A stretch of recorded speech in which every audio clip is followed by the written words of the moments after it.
The morning sun was streaming through the blinds as I grabbed my bag, feeling this rare wave of freedom. One day off won't hurt, I told myself, shutting the classroom door behind me.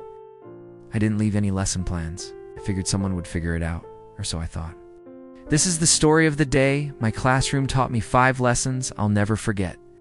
Later that day, my phone buzzed. It was a text from the substitute.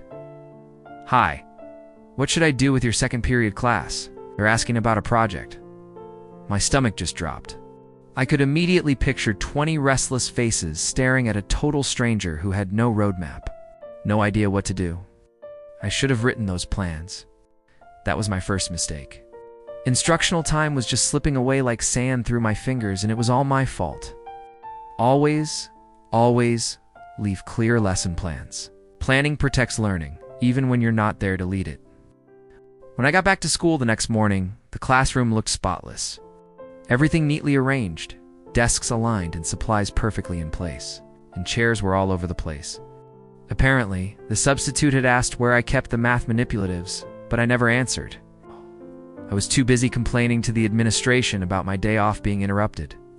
That's when it hit me. Organization isn't just about being neat, it's a form of respect. I had completely failed to show any. A well-prepared space shows respect for your students and your colleagues. That was my second mistake. My third mistake was all about technology. I had left this really sleek, fancy PowerPoint for the substitute. I thought it was going to be so impressive. Instead, the projector just blinked with an error message all day long. I didn't leave a backup. No printed notes, nothing. The sub had to tell the kids, "Sorry, we'll just talk through it. Technology is just a tool. It's not a guarantee." That day, my beautiful, carefully designed slides were nothing more than useless pixels on a blank screen. Never rely solely on technology. Always test your tools and have a backup plan ready to go. Feeling frustrated and honestly a little embarrassed, I marched straight into the principal's office. The substitute didn't follow my plans. I snapped. "But..." The principal just looked at me calmly and asked, "What plans?" There was just silence. I hadn't even spoken to the substitute, not a single word. That was my fourth mistake. I chose complaint over communication. Growth starts with a conversation, not an accusation, and I had completely skipped that crucial first step.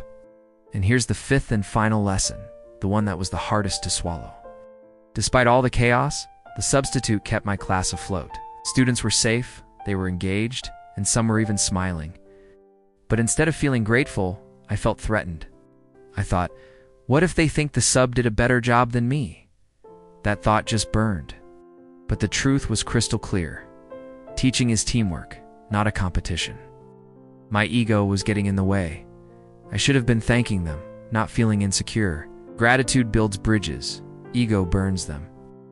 These 5 mistakes didn't define me as a teacher, they refined me. They taught me that professionalism shines brightest not when we're in the room, but when we're absent. Every plan we write, every routine we establish, every single word matters. Our students deserve our absolute best, even when we're not there. So what have you learned from a day away from your classroom or your job? Share your stories in the comments below. Thanks for watching. And don't forget to like and subscribe for more reflections from the classroom. See you next time.